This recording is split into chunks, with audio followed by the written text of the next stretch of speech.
Saya sedang memperjuangkan agar Gus Dur menjadi pahlawan nasional.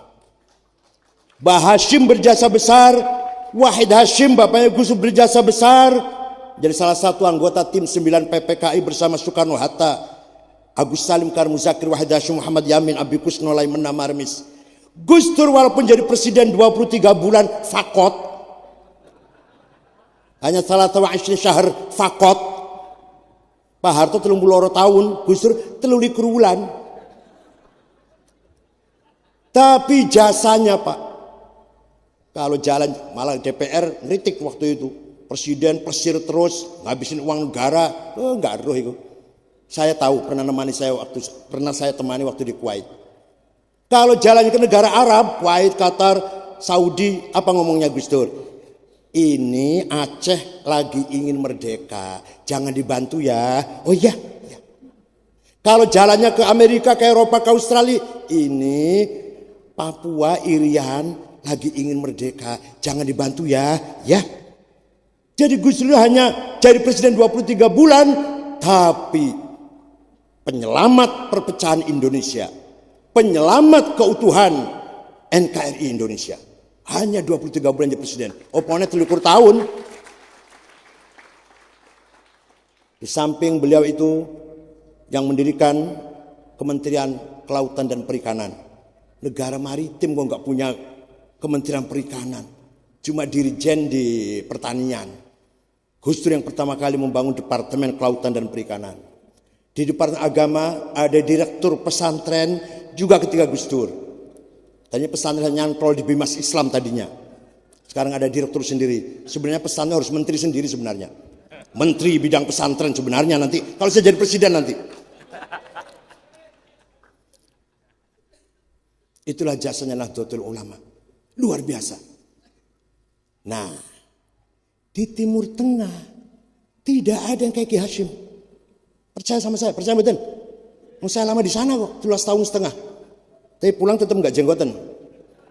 13 tahun setengah saya di sana itu padahal. S1 sampai S3. Ulama besar. Ulama besar tidak nasionalis. Said Kutub, Hasan Banna, Wang Kutub, Ashmawi, Zaki Muhandis, Al-Hudaybi, Umar Tilmisani, Muhammad Ghazali, Said Hawa, Said Hasan Turabi, Yusuf Kordowi. Tidak nasionalis. Ulama nasionalis bukan ulama. Jamal Nasir, Anwar Sadat, Abdul Salam Jalud, Muammar Gaddafi, Habibur Ghaibah, Abdul Karim Qasim, Hafid Asad, Hasan Bakar, Saddam Hussein. Itu nasionalis itu, bukan ulama. Kenapa? Karena nasionalisme di Arab itu nasionalisme sekuler, ladiniyah. Nasionalisme sosialis sekuler, yaitu Partai Ba'ath, pendirinya namanya Mitchell Aflaq, beragama Kristen Ortodok dari Damaskus. Dia mempelajari nasionalisme dari bukunya Ernest Renan. Kalau nasionalisnya Indonesia kiai-kiai bukan Ba'ath, bukan sosialis, bukan sekuler, tapi nasionalisme yang nasya'a minal qalbil mu'min, dari hati yang beriman kepada Allah. Maka Ki Hashim ulama nasionalis, nasionalis ulama. Gak ada di Timur Tengah Pak. Ya Allah. Percaya mboten? Maka kalau konflik jangan harap 5 tahun lagi selesai. Suriah, Irak, Yaman. Kenapa? Tidak punya hubbul watan dan iman. Sing paten-paten wong Islam dewe, wong Kristen malah ora. Di Irak banyak orang Kristen, malah enggak konflik. Di Suriah banyak orang Kristen, enggak perang. Yang perang sesama Islam. Tidak punya hubbul watan minal iman. Afghanistan berapa puluh tahun sudah. Suriah sudah 500 ribu yang mati. Belum yang mati di tengah jalan lari ke Eropa itu. Irak sejak Saddam Hussein dibunuh tahun 2000, digantung tahun 2006 sampai sekarang 1,5 juta orang mati. Siapa yang ngebom, siapa yang diadicur kepada siapa, apa tujuannya sudah nggak jelas. Siapa pelaku ngebom di jalan, di pasar, di rumah sakit, di masjid, di madrasah? Siapa pelakunya? Mbuh. Yang dituju siapa? Mbuh. Tujuannya apa? Mbuh. Udah bukan negara namanya sudah. Bukan negara. Fawdha sudah. Amburadul. Chaos. Di kita alhamdulillah. Nek perang. Ini konflik hubbul watan iman akur maneh. Di Sampang NU karo Syiah. Di desa Ngamben nggih, apa? Ngomben. Wong Syiah omahe swidak dibakar. Oleh orang NU. Tapi hanya di situ. Tidak merembet nang daerah lain, hanya di Ngomben itu saja. Dan bisa diatasi dengan cepat. Ayo ingat, hubbul watanul iman. Selesai. Terulang lagi di Puger, Jember. Syiah karo NU. Kali ini sing mati wong NU siji. Lali orang wakil rupanya. Lali orang Masya Allah. Tapi di situ saja. Gak kemana-mana. Hanya di situ. Cepat bisa diatasi. Di Kuningan. Di Banten. Di Bekasi sering ada konflik. Tapi cepat mudah diatasi. Karena kita mempunyai semangat hubbul waton minal. Di Timur Tengah. Jangan harap 5 tahun lagi selesai Suriah dan Irak. Jangan harap Libya beres 5 tahun lagi. Jangan harap Mesir beres 5 tahun lagi. Masih lama itu, entah kapan. Makanya saya diundang suruh ceramah kemarin tentang muaton aja, di situ pentingnya. Saya ajari itu orang-orang Arab. Kapokmu kapan? Ilmu dari Arab, tapi budaya dari Indonesia. Betul lu? Paham betul? Cari ilmu kalau mau ingin mendalam, Mbah Ali Maksum, Mbah Bisi Mustafa, Mbah Wahab semua dari Arab semualah. Ya saja dari Arab lah. Tapi budaya kita harus pertahankan budaya Indonesia. Jangan ke Arab-Araban. Bila perlu kita mempengaruhi mereka cara berbudaya seperti Indonesia. Kenapa terjadi revolusi di Arab? Karena anak-anak mudanya sekolahnya di Barat, di Amerika. Pulang ingin demokrasi. Presiden terpilih langsung, hanya 2 periode. Oh, sekolah nang Eropa, coba sekolah yang kerapyak, betul badang berontak kalau pulang dari sini. Ngajin yang Eropa, coba bocah-bocah Arab yang ngajin yang kerapyak, yang Lirboyo, Ploso, Sarang, mulai orang bakal berontak nih, Bu. Gimana? Salah sekolah pernah Eropa, mulai ngamuk kabeh, Bu. Revolusi, Rabi'ul Arab Spring, wah luar biasa itu. Oleh karena itu, alhamdulillah, mari amanat yang ada di pundak kita ini, 1. Amanat ahli sunnah wal jamaah. 2. Amanat keselamatan NKRI. La illam yantahil munafiqun walladzina fi qulubihim marad wal murjifuna fil madinah lanughriyannaka bihim thumma la yujawirunaka fiha illa qalila. Muhammad al murjifuna fil madinah, orang-orang yang bikin resah, bikin gaduh, bikin goncang di kota Madinah, usir mereka Muhammad. La yujawirunaka fiha, jangan menjadi tanggamu di kota Madinah. Kalau ada yang bikin resah, bikin gaduh, bikin kacau di Jogja, usir dari Jogja ini. Paham betul? Paham betul? Wani ora? Mbuh, wani ora ibu. Lalu ghriannaka bihim, thumma yujawirunaka fiha illa qalila. Yang bikin rusuh, bikin kacau, bikin resah, bikin konflik, bikin pecah, usir dari Indonesia. Paham betul? HTI, usir itu. Teroris, usir itu. Alhamdulillah Indonesia ini orang ketinggalan karolian. Ono teroris yang level internasional ya wonten. Umar Patek, internasional itu. Dulunya ditakuti, sekarang ditahan penjara sudah di Nusa Kambangan. Nama aslinya Hisham Bawazir, mertuanya namanya Haji Sofi, punya pom bensin di Pemalang. Itu ditakuti, Amerika ditakuti, internasional. Bisa ketangkep. Si Jemane Hambali dari Cianjur, sekarang di penjara Amerika Guantanamo, internasional. Alhamdulillah orang ketinggalan. Cirebon gak ketinggalan. Gara-gara anak pesantren Wahabi As-Sunnah di Kali Tanjung Geraksan, Cirebon Selatan. Kalau saya Cirebon Utara, Cirebon Selatan. Alumni 3 ngebom semua. Saifuddin ngebom Masjid Polresta Cirebon. Polres lagi Allahu Akbar dibom sholat Jumat. 2 Sarifuddin dari Desa Manis Kidul, Kecamatan Jalaksana Kuningan Selatan, Kuningan itu. Nah, itu ngebom Hotel Ritz-Carlton. Satu lagi Ahmad Yusuf dari Losari, Cirebon Timur, Losari itu. Bukan Cirebon Utara bukan. Ngebom gereja Betel di Solo. Itu gara-gara ada pesantren Wahabi di mana-mana. Wahabinya bukan teroris, Pak. Jangan salah paham, nanti saya disalahkan. Wahabi bukan teroris. Tapi ajarannya 1 digit lagi teroris. Satu digit lagi.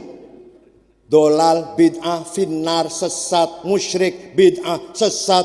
Nek ngono NU patene kabeh ahli sesat kabeh.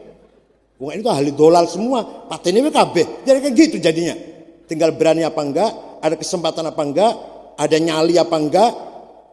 Bisa kita dikafirkan semua. Walaupun melarang jangan bermain teror, anti terorisme Wahabi itu. Tapi akidahnya, ajarannya, doktrinnya keras. Maka satu digit lagi menjadi teroris. Masya Allah. Naudzubillah panggil.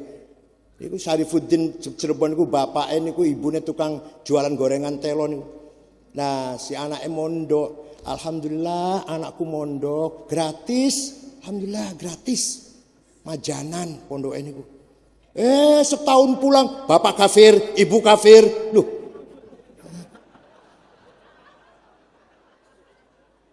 Ibu kafir, bapak kafir. Kalau menerima Pancasila kafir, tauhid. Ya iki dipondokaken kowe model mondoke salah. Cuman model kerapiak mboten bakal. Utawa teng Lirboyo itu kempek mboten bakal ngoten. Saya jamin tidak ada satu santri pun teroris. Tidak.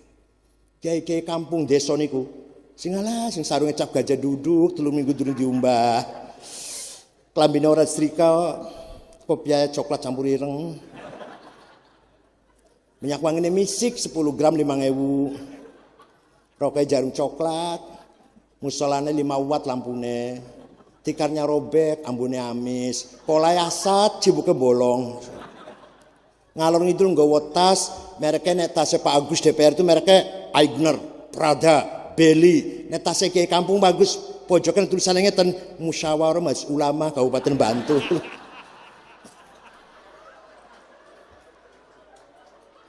Kan desa banget nggih. Tapi kiai kampung niku nek ngajari masyarakat ora diperintah, ora dibayar. Wahai masyarakat sing akur, ojo tukaran, gotong royong, tolong menolong, ayo sing akur. Coba. Kalau ada musibah, gempa bumi atau longsor atau angin puting beliung, sing sabar. Ini artinya kiai ini, walaupun kiainya nggak terasa sih, kata saya ini, di kiai ini sedang membangun karakter bangsa Indonesia, sedang membangun martabat jati diri bangsa Indonesia, meningkatkan integritas terhadap negaranya. Ya Allah, ini orang tukaran, akur, apa sih masalahnya? Bisa salaman, ojo tukaran. Ini orang suami istri tukaran, apa sih apa sih? Istri kulo cerewet, galak, bawel. Terus piye? Bari kulo cerai, pun kulo mboten kuat, bari kulo cerai.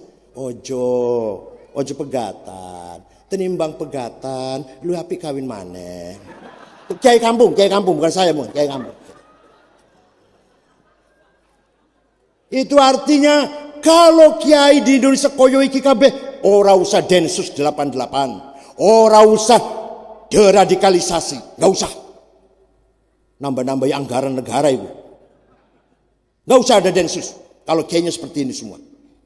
Kiai ini sangat kecil kiai NU sampai ke pusat ngomongnya ngono kabeh kok.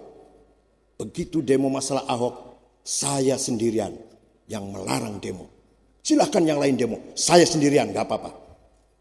Nekat pokoknya. Bar sholat soko Monas 3 juta 10.000 yang mampir yang PBNU demo Melayu aku. Tapi enggak, alhamdulillah enggak ada yang datang ke PBNU walaupun 3 juta kumpul. Waktu itu ngeri banget melihat orang demo lewat dari depannya PBNU. Lewatnya dari depan PBNU dari timur itu. Jutaan.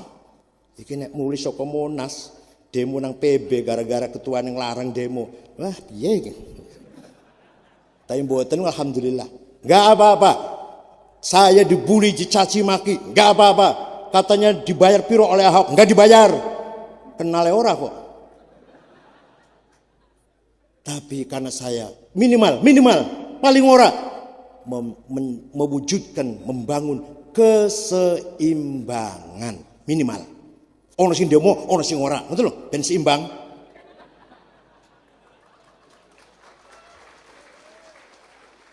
Apalagi malah lebih dari itu. Karena saya tahu di belakangnya siapa, yang duitin siapa, jaringannya siapa itu demo, yang menggerakkan siapa, saya tahu. Maka saya menyelamatkan bangsa dari perpecahan yang luar biasa. Alhamdulillah selamat, aman, dan saya tidak tersangkut paut, nggak pernah diundang pengadilan, nggak pernah jadi saksi, nggak pernah jadi apa. Alhamdulillah selamat, barokah Kiai Kerapiak. Allahumma fir lahum warhamhum wa'afi anhum waj'al jannatahum wa mathwahum. Terutama ya keluarga Kiai besar, keluarga besar Mbah Munawir, wabil khusus Ustadzi Sayyidi wa Maulai Hadratus Syekh Ki Haji Ali Maksum, kula ngaos kali Mbah Ali, Jawahirul Bukhari dan Mukhtasar Bukhari dan Jawahirul Balaghah kalau pagi itu. Dan Ki Ali Maksum ngendikan ngaji ora butuh khatam, sing penting ngaji. Nggih pun kula nggih mboten khatam. Alhamdulillah ilmu kula bisa punya pencerahan, bisa memiliki pandangan-pandangan, punya visi misi lah setelah ngaji datang Mbah Ali Maksum. Masih di Lirboyo hanya memperbanyak bekal ilmu lah, nahu, sorof, khazanah. Tapi untuk apa? Ilmu itu untuk apa ini? Fathul Mu'in hatam, Alfiyah hatam. Gopo iki? Lain menjawab, gopo? Ki Ali, Mbah Ali Maksum yang jawab. Gopo iki? Mbah Ali yang jawab. Ilmunya dari Lirboyo, Hatam Alfiyah, Fathul Mu'in. Tapi ngopo ilmu iki? Yang memberikan jawaban Mbah Ali Maksum. Kanggo iki, untuk ini disempurnakan oleh almarhum Gus Dur. Nah, bagaimana memanfaatkan ilmu yang ada untuk membangun peradaban masyarakat, terutama masyarakat Islam Indonesia. Itu yang menyempurnakan almarhum Gus Dur. Jadi saya muridnya Gus Dur, tapi nggak pernah ngaji ke beliau, nggak pernah. Ngaji nggak pernah sama Gus Dur tentang mulang. Tapi kalau diajari ngoten niku, diajari berdiri di atas prinsip yang diyakini benar, tidak usah goyang, diancam atau dirayu. Prinsip yang benar harus tetap dipegang, nggak boleh bergeser. Alhamdulillah kalau rodong warisi ngoten double gear rodong kula warisi rodong. Syukron wa dumtum fil khairi wal barakati wan najah. Wallahu yakhudh bi aidina lima fihi shalah wal khair. Li'ali kalimati ahli sunnah wal jamaah tahta syiar Nahdlatul Ulama wa hul mufiq ila qiyamut thariq. Wassalamualaikum warahmatullahi wabarakatuh.